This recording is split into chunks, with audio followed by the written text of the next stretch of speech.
दर्शकों, आज हमारे द लीगल सेगमेंट में हम बात करने वाले हैं एक बहुत ही इम्पॉर्टेंट टॉपिक जिसका नाम है मकान मालिक किराएदार के बीच रेंट एग्रीमेंट के बारे में। रतिका जी, हमने कई बार सुना है कि जो मकान मालिक और जो किराएदार उनके बीच में बहुत झगड़ा हो गया, किस तरह के इश्यूज सामने आ गए हैं और इसकी वजह ये होती है कि उन्हें सही तरीके से कानूनी जानकारी नहीं होती है। बिल्कुल, मकान किराए पर लेना, मकान किराए पर देना एक बहुत ही आम बात हो गई है, लेकिन इसके पीछे जुड़े होते हैं कुछ कानूनी नियम और अधिकार जिसके बारे में जानना और जिसका पालन करना बहुत ज़रूरी है और ये किराएदार और मकान मालिक दोनों के लिए ज़रूरी है। तो इसी खास विषय पर हमारे साथ चर्चा करने के लिए हमारे प्रोग्राम द लीगल पर मौजूद हैं इस वक्त एडवोकेट रुद्र विक्रम सिंह जी, जो कि सुप्रीम कोर्ट ऑफ इंडिया से हैं। सर, डीडी मॉर्निंग शो में आपका बहुत बहुत स्वागत है। स्वागत है आपका सर डीडी मॉर्निंग शो में। तो पहले तो यही जानना चाहेंगे सर, रेंट एग्रीमेंट होता क्या है और ये क्यों ज़रूरी होता है? देखिए, रेंट एग्रीमेंट एक वैधानिक दस्तावेज है जो मकान मालिक और किराएदार के बीच में क्या नियम और शर्तें होंगी वो ये तय करता है। ये कोई ऐसा डॉक्यूमेंट नहीं है जो बहुत प्रिस्क्राइब्ड होता है। ये जो भी शर्तें मकान मालिक और किराएदार अपने बीच रखना चाहते हैं, किराया क्या होगा, किस अवधि का होगा, क्या क्या ज़रूरी चीज़ें हम उस मकान में हम करके दे रहे हैं, या फिर क्या क्या ज़रूरी चीज़ें किराएदार अपने जब भी उस मकान में रहेगा क्या क्या कर सकता है।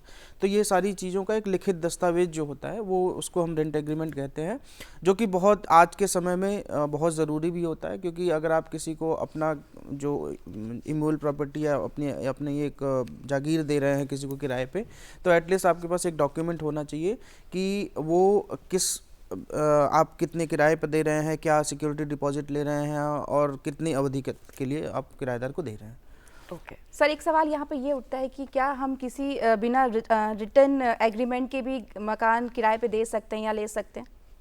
देखिए, देने को आप दे सकती हैं और किराएदार ले भी सकता है, लेकिन अगर एक स्थिति ऐसी पैदा होती है जहां दोनों में विवाद पैदा हो जाए, तो उसके निपटारे के लिए आपके पास कोई लीगल डॉक्यूमेंट नहीं है, कोई वैधानिक डॉक्यूमेंट नहीं है, फिर आप उस जो मामला आपका गया, जो मामले में आपका विवाद पैदा हुआ, उसका निपटारा किन माध्यमों से होगा।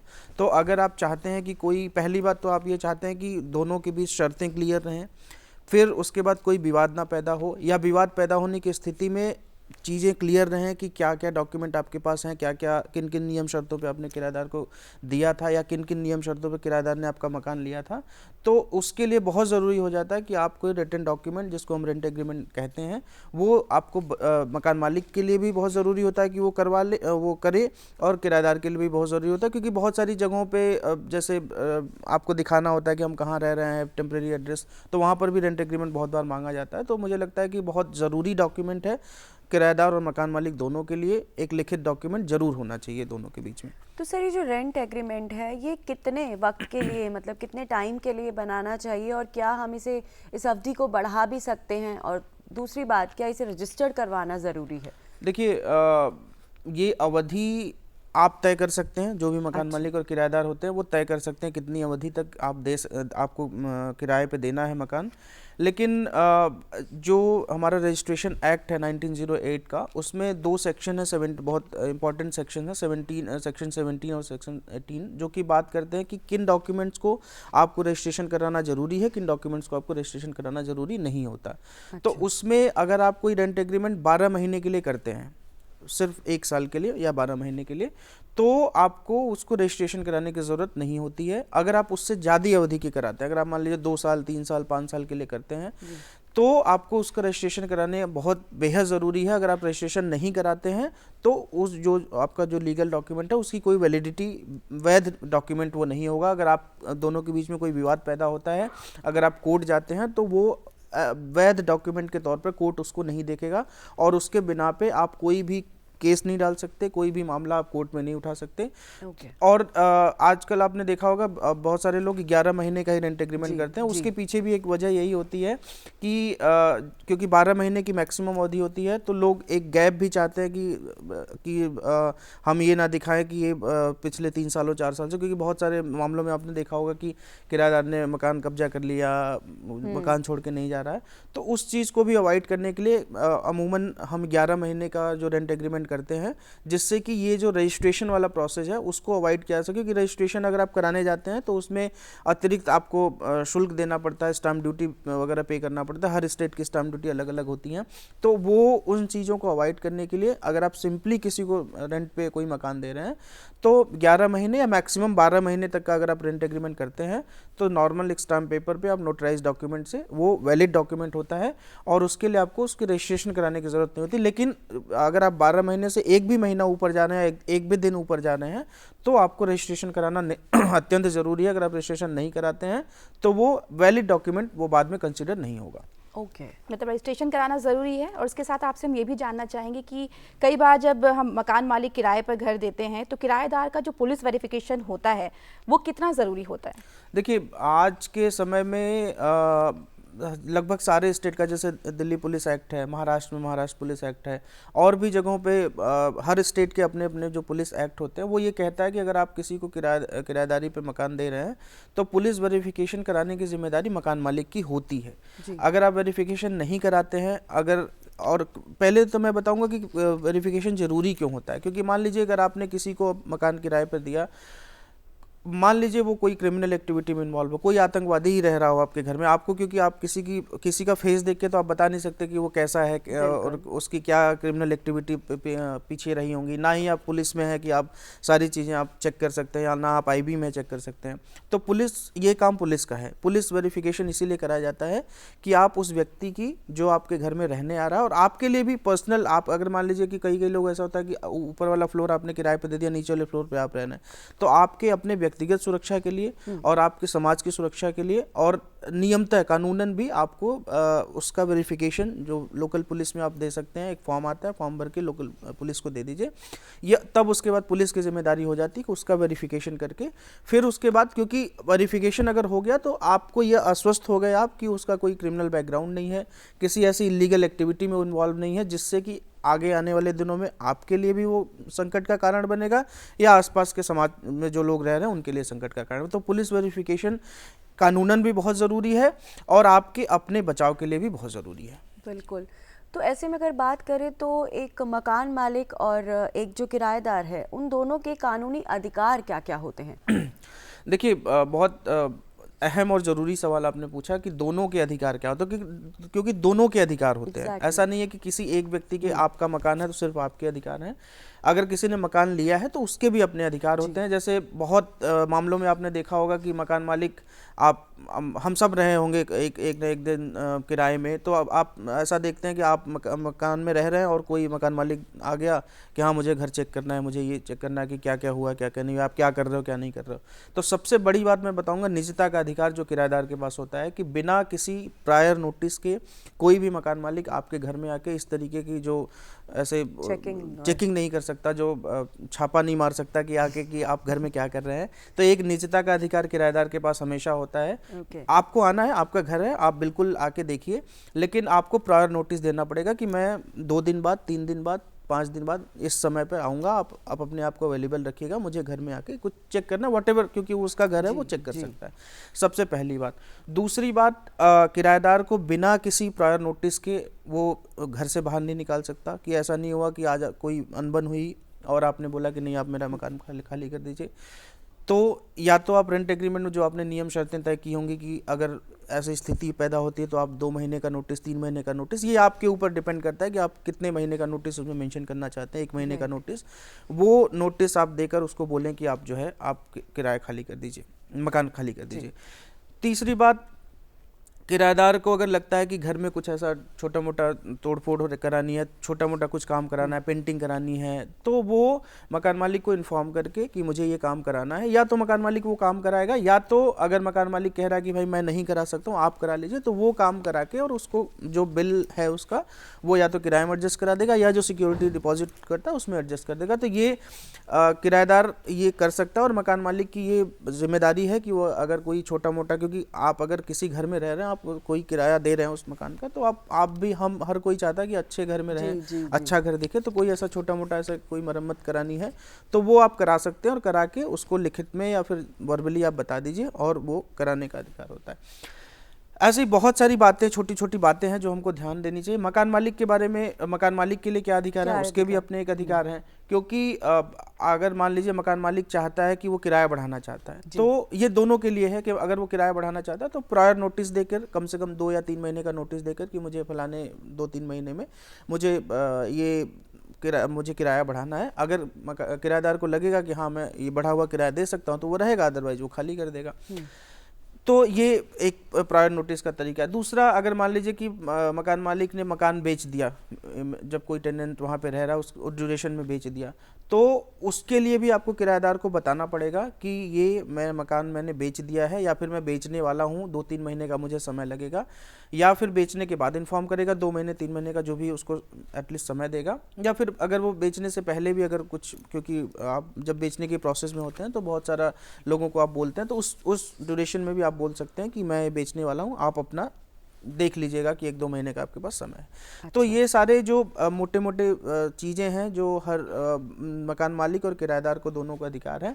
एक और एक मोटी बात है मकान मालिक के लिए कि अगर वो चाहता है कि वो किराएदार को चाहता है कि उसका मकान खाली कर दे, तो भी उसको नोटिस देना पड़ेगा कि आप जो है 1 महीने 2 महीने 1 से 3 महीने का नोटिस पीरियड अक्सर हम लोग रेंट एग्रीमेंट में मेंशन करते हैं।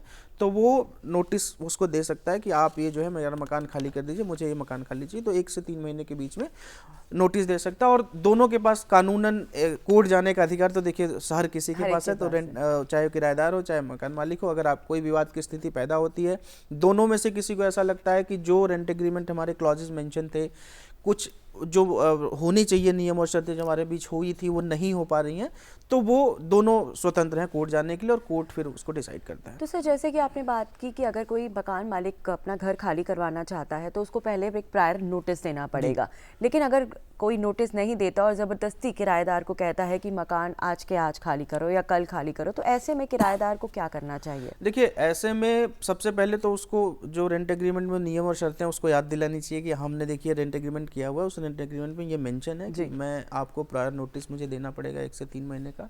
अगर वो नहीं मानता है तो कोर्ट का रास्ता है, कोर्ट में आप इंजंक्शन का सूट डाल सकते हैं, कोर्ट उस बात को देखेगा। और जो रेंट एग्रीमेंट, इसीलिए मैंने आपको शुरू में कहा कि रेंट एग्रीमेंट बहुत ज़रूरी होता है, क्योंकि अगर आपके पास लीगल डॉक्यूमेंट है, आपके पास दोनों के साइंड है, उसमें 2 विटनेसेस के भी साइन होते हैं, तो आपके पास एक वैलिड डॉक्यूमेंट है जिससे आप प्रूव कर सकते हैं कि हमारे बीच ये क्लॉज मेंशन हुआ था कि हमें आप 1 महीने 2 महीने 3 महीने का नोटिस देंगे किराया मकान खाली करने से पहले, जो इन्होंने नहीं दिया, ज़बरदस्ती मुझे खाली कराना चाह रहे हैं। तो आप कोर्ट की शरण में जाइए, कोर्ट आप जाएंगे, कोर्ट आपकी उस लीगल डॉक्यूमेंट के आधार पर, कोर्ट भी देखिए, मैं आपको अभी भी कह रहा हूँ कि कोर्ट भी आपको तभी संरक्षण प्रदान करेगा जब आपके पास कोई वैधानिक डॉक्यूमेंट होगा, कोई लीगल डॉक्यूमेंट। अगर आपके पास कोई लीगल रजिस्टर्ड नहीं, अगर 12 महीने से पहले तक का रजिस्टर्ड डॉक्यूमेंट जरूरी नहीं है, 12 महीने से ऊपर का अगर है तो रजिस्टर्ड डॉक्यूमेंट। तो आप, अगर आप सिर्फ आपने और मेरी ऐसी बातचीत हो गई, मैं आपके यहाँ रहने लगा, तो आपके पास कोई स्टेट नहीं है, कोई भी लीगल बाइंडिंग नहीं है, ना ही कोर्ट उस मामले को डिसाइड करेगा। तो इसीलिए रेंट एग्रीमेंट अगर आपके पास वैलिड डॉक्यूमेंट है तो आपको एक शेड मिल सकता है, आप कोर्ट जा सकते हैं और कोर्ट आपकी सुरक्षा करेगा। बिल्कुल बिल्कुल। तो एक सवाल ये भी है कि कई बार ऐसा होता है कि हमारे घर पे काफ़ी लॉन्ग टाइम से किराएदार रह रहे होते हैं और फिर वो उस पर कब्जा करने की कोशिश करते हैं, तो ऐसे में जो है मकान मालिक क्या कर सकता है? देखिए, बहुत आम समस्या है दिल्ली जैसे शहरों में, मेट्रो सिटीज़ में, या फिर बहुत जो छोटे शहर हैं वहाँ भी बड़ी आम समस्या है कि कुछ लोग जाते हैं और वहाँ रहने लगते हैं और रहते रहते फिर वो किराया मकान खाली नहीं करते हैं। तो ऐसे में एक तो रेंट एग्रीमेंट सबसे पहला आपका, कि रेंट एग्रीमेंट में आपकी क्या शर्तें हैं। दूसरा, अगर रेंट एग्रीमेंट की जो शर्तें हैं और आपने नोटिस दिया मकान खाली नहीं कर रहा है कोई, तो आप एक लीगल नोटिस उनको भेजिए कि मैंने आपको ये इन्फॉर्म किया था, आपको ये किराया मकान खाली करना था, आपने खाली नहीं किया है, तो आप इतने से इतने ड्यूरेशन में अगले एक आध महीने का आप समय लीगल नोटिस के माध्यम से और दे सकते हैं कि आप जो है ये मकान खाली कर दीजिए। अगर वो नहीं खाली करता तो एक इविक्शन प्रोसीडिंग की सूट, जो लोकल जो डिस्ट्रिक्ट कोर्ट होती हैं, हर ज़िले में डिस्ट्रिक्ट कोर्ट होती हैं, देश के हर प्रदेश में हर ज़िले में डिस्ट्रिक्ट कोर्ट होती हैं, वहाँ पे आप जाके सिविल की जो कोर्ट होती है वहाँ पे जाके आप एविक्शन का सूट फाइल कर सकते हैं, और कोर्ट उन्हीं माध्यम से वो देख के आपके कागज़, जो रेंट एग्रीमेंट वाला कागज़ है, जो विटनेसेस आपके होते हैं उनकी गवाहियाँ वगैरह भी होती है, तो वो उनको देख के वो कोर्ट डिसाइड कर देता है और फिर आपको फिर उनको खाली करना पड़ता है। तो एक अंतिम रास्ता कोर्ट का ही होता है। अगर कोई ज़बरदस्ती मकान कब्जा करने की कोशिश करता है तो अंतिम रास्ता कोर्ट का, और कोर्ट आप जाते हैं तो कोर्ट थोड़ा सा समय, भारतीय न्यायालय में थोड़ा समय लगता है, लेकिन आपको न्याय जरूर मिलता है अगर आपके पास वैधानिक डॉक्यूमेंट हैं। बिल्कुल। तो सर, अगर मतलब मकान मालिक और किराएदार में किसी तरह का कोई झगड़ा या विवाद हो जाता है तो ऐसे में किस तरह की कार्यवाही होती है? देखिए, एक चीज़ और मैं आपको बता दूं, अगर मान लीजिए दोनों के बीच झगड़ा हो जाता है, तो अगर झगड़ा की कोई स्थिति है, जैसे मान लीजिए मारपीट हो गई, तब तो भाई पुलिस अपना काम करेगी, पुलिस को आप इन्वॉल्व करेंगे। लेकिन ऐसी स्थिति केवल विवाद की स्थिति है। दोनों में अगर मैं अंतर समझाऊं तो विवाद की स्थिति, मान लीजिए कि मकान मालिक चाह रहा है कि किराएदार खाली कर दे, किराएदार खाली नहीं कर रहा है, किराएदार को लगता है कि अननेसेसरी का ये लोग मेरे प्राइवेसी में इन्फ्रिंज कर रहे हैं, अननेसेसरी का ये लोग घर में घुसाते हैं, कभी भी कुछ छिटाकसी कसते हैं। तो ऐसी स्थिति में एक तो आपका जो आपने डॉक्यूमेंट बना रखा है वो आपके लिए एक शील्ड की तरह काम करता है। दूसरा, अगर विवाद बढ़ता चला जा रहा है तो कोर्ट एक आपके पास आसरा होता है। कोर्ट आप जाइए, कोर्ट में ये चीज़ें आपके डिसाइड होंगी। अगर मकान मालिक गलत होगा, मकान मालिक गलत तरीके से आपकी निजता का हनन कर रहा होगा, या अननेसेसरी आपको परेशान कर रहा होगा, अननेसेसरी आपको घर से निकालने की कोशिश कर रहा होगा, तो कोर्ट आपकी रक्षा करेगा। और अगर कोई किराएदार ज़बरदस्ती कब्जा करना चाह रहा है, इसके लिए हमारे एक तो आप सिविल कोर्ट की जुरिडिक्शन भी इसमें लगती है, और एक रेंट कंट्रोल एक्ट भी एक है जो 1948 का पुराना एक्ट है। एक 2021 में मॉडल टेनेंसी एक्ट जो केंद्र सरकार लेके आई है। हालांकि ये अभी ये राज्यों के ऊपर है कि वो अपने यहाँ लागू करते हैं कि नहीं। बहुत से राज्यों ने अभी लागू नहीं किया है, लेकिन एक बहुत अच्छा एक मसौदा तैयार करा है केंद्र सरकार ने, मॉडल टेनेंसी एक्ट। अगर वो पूरे देश में लागू हो गया तो एक और बहुत ही जो विवाद है मकान मालिक और किराएदार का, उसमें भी बहुत सहजता आ जाएगी। तो हम अगर कोई रेंट एग्रीमेंट बनाते हैं किराएदार और मकान मालिक के बीच में जो बनता है, उसमें खास बातें क्या होनी चाहिए? देखिए, खास बातें हर एक एग्रीमेंट की तरह सबसे पहले तो आपकी प्रॉपर्टी का विवरण होना चाहिए। कौन सी प्रॉपर्टी आप रेंट पे दे रहे हैं, उस प्रॉपर्टी में क्या क्या, जैसे मान लीजिए आपके घर में 3 कमरे हैं तो पूरा डिस्क्रिप्शन होना चाहिए कि इसमें 3 कमरे हैं, कितनी बालकनी है, कितने बाथरूम है, कितने किचन है। अगर मान लीजिए कुछ मकान मालिक कोई सामान रखा हुआ है तो वो भी आप मेंशन करेंगे कि ये सामान इनका यहाँ पे पड़ा हुआ है। कोई आप आजकल देखते हैं कि फुल्ली फर्निश्ड घर देते हैं किराए पे लोग, तो फुल्ली फर्निश्ड में आपको ये मेंशन करना पड़ेगा कि क्या क्या चीज़ें आपकी उसमें अवेलेबल हैं। उसके बाद रेंट कितना है, सिक्योरिटी डिपॉजिट कितना मांग रहा है। सिक्योरिटी डिपॉजिट का भी देखिए कोई ऐसा कानून नहीं है कि सिक्योरिटी डिपॉजिट आप कितना मांग सकते हैं। ये आपके ऊपर निर्भर करता है कि कितना, अलग अलग शहरों में जैसे आप बेंगलोर वगैरह में चले जाए तो 3 से 6 महीने का सिक्योरिटी डिपॉजिट लगता है। यहाँ पे दिल्ली वगैरह में 1-2 महीने का सिक्योरिटी डिपॉजिट। तो ये सारी चीज़ें आपको मेंशन करनी पड़ती है, कितनी अवधि के लिए रेंट एग्रीमेंट हो रहा है। तो ये सारी चीज़ें आपको उस रेंट एग्रीमेंट में मेंशन करनी होती है, जिससे एक विवाद की स्थिति में ये मामला सुलझाया जा सके। तो कोई भी अगर किसी भी तरह का मतलब जो भी आप डॉक्यूमेंट में जो भी शर्तें हैं आपकी, तो ये बहुत ज़रूरी है कि किराएदार मकान मालिक वो डॉक्यूमेंट में लिखे, और अगर 11 महीने से के बाद से ऊपर का भी अगर रेंट एग्रीमेंट है उसे रजिस्टर ज़रूर कराएं।